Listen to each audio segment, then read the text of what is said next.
Hi, welcome to SAP. നിങ്ങൾ കേട്ടിട്ടുണ്ടാവും ഒരുപക്ഷെ പൊന്നിൻ വില അല്ലെങ്കിൽ ഗവൺമെൻറ് ഫെയർ വാല്യൂ.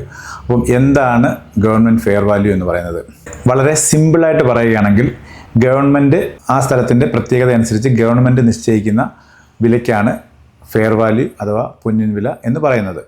ഈ ഫെയർ വാല്യൂ സെറ്റ് ചെയ്യുന്നത് റവന്യൂ ഡിപ്പാർട്ട്മെൻറ്റാണ്. അത് ഓരോ കാലയളവ് അനുസരിച്ചിട്ട് അതിൻ്റെ വാല്യൂ മാറിക്കൊണ്ടേയിരിക്കും. അത് കുറയുകയല്ല, കൂടുകയേ ചെയ്യുകയുള്ളൂ.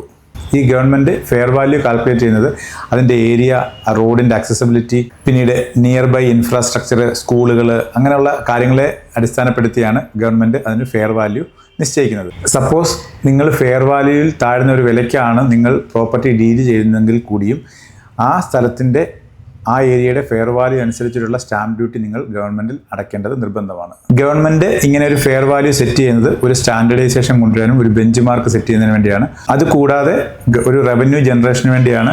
ഇങ്ങനെ ഒരു ഫെയർ വാല്യൂ സെറ്റ് ചെയ്യുന്നതിൽ കൂടി ഗവൺമെൻറ്റിന് സ്റ്റാമ്പ് ഡ്യൂട്ടിയിൽ ഒരു വരുമാനം വരുന്നതുമാണ്. സോ നിങ്ങളൊരു പ്രോപ്പർട്ടി വാങ്ങുമ്പോൾ ഗവൺമെൻറ്റിൻ്റെ ഫെയർ വാല്യൂയും അല്ലെങ്കിൽ നിങ്ങൾ എത്രയാണോ ട്രാൻസാക്ഷൻ ആ കറക്റ്റായിട്ടുള്ള എമൗണ്ട് നിങ്ങൾ ഗവൺമെൻറ്റിൽ കാണിച്ച് എല്ലാ കാര്യങ്ങളും വളരെ സുതാര്യമായിട്ട് തന്നെ ചെയ്യാൻ ശ്രമിക്കുക.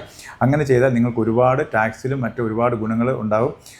നമ്മളങ്ങനെ വളരെ ഒരു ജെനുവിൻ ബയർ ആൻഡ് സെല്ലറായിട്ട് മാറാൻ ശ്രമിക്കുക. സോ ഇങ്ങനെ കിട്ടുന്ന പല ഫീസും ഗവൺമെൻറ് ഫുള്ള് അവരുടെ പേഴ്സണൽ ആവശ്യത്തിന് കൊണ്ടുപോവുകയല്ല, അത് നമ്മുടെ നാടിന് ഡെവലപ്മെൻറ്റിന് വേണ്ടി റോഡായിട്ടും മറ്റു പല ഫെസിലിറ്റീസായിട്ടും നമുക്ക് തന്നെ തിരിച്ചു തരികയാണ് ചെയ്യുന്നത്.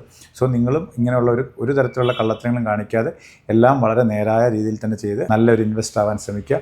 സോ ഇതുപോലെയുള്ള കൂടുതൽ വീഡിയോയ്ക്കായി പ്ലീസ് സ്റ്റേ ട്യൂൺഡ്. ബൈ.